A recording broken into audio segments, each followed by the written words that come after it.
సుమారు ఒక సంవత్సరం అవుతుంది.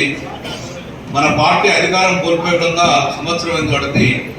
దాని తర్వాత జరిగే జిల్లా యొక్క మొట్టమొదటి సమావేశం కాబట్టి మీ అందరికీ అందరూ శుభాకాంక్షలు తెలియజేసుకుంటూ గౌరవనీయులు జిల్లా కరీంనగర్ జిల్లా ముఖ్య నాయకుల సభాధ్యక్షులు వచ్చిన గౌరవనీయులు జిల్లా అధ్యక్షులు గారు జీవి రామకృష్ణ గారు వారి నిర్ణయం చేస్తూ 2 రోజుల క్రితం మధుసూదనాచారి గారి ఇంట్లో మీటింగ్ జరిగింది.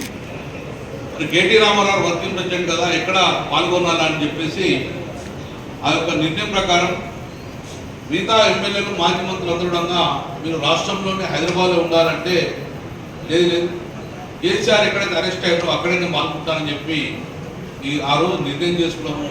అందులోనే అదే రోజు అందరికీ అధ్యక్షుడు కూడా ఇన్ఛార్జ్ ఇవ్వడం జరిగింది.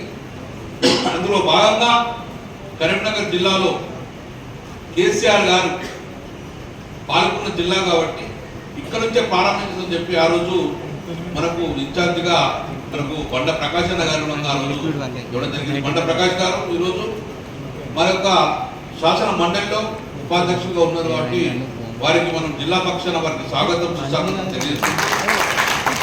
గౌరవనీయులు సహచర శాసనసభ్యులు పాడి కౌశిక్ రెడ్డి గారికి, గౌరవనీయులు మాజీ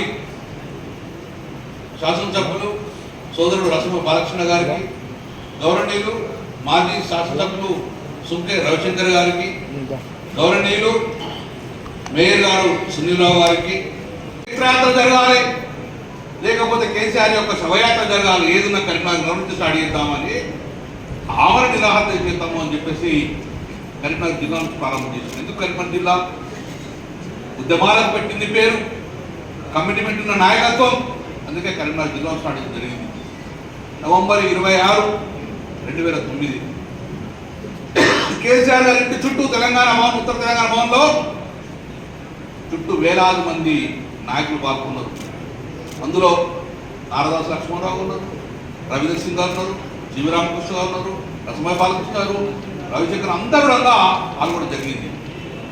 కేసీఆర్ గారిని భద్రత, కేసీఆర్ గారిని అరెస్ట్ చేస్తారు, ఇంటి హౌస్ అరెస్ట్ చేస్తారు, మరి కేసీఆర్ని కాపాడుకోవాలని చెప్పేసి అప్పుడు మూడంచెలుగా కేసీఆర్ గారికి వలయంగా ఏర్పడింది.